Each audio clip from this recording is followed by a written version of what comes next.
VRoid Studio version 1.3 was just released. They added newsfeed icon top right. They fixed some export and photo booth bugs and adjusted the custom hair thumbnails.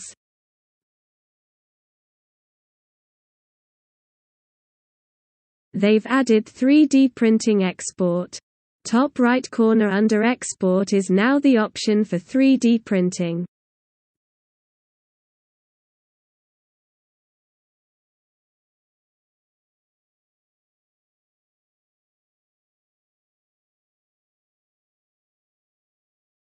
Once the model has loaded, you can select facial expression and pose, then pause and export the model.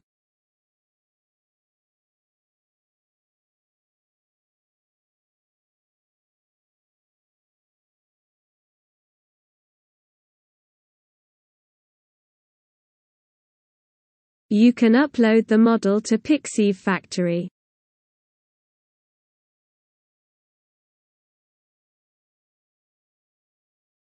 Please feel free to like and subscribe.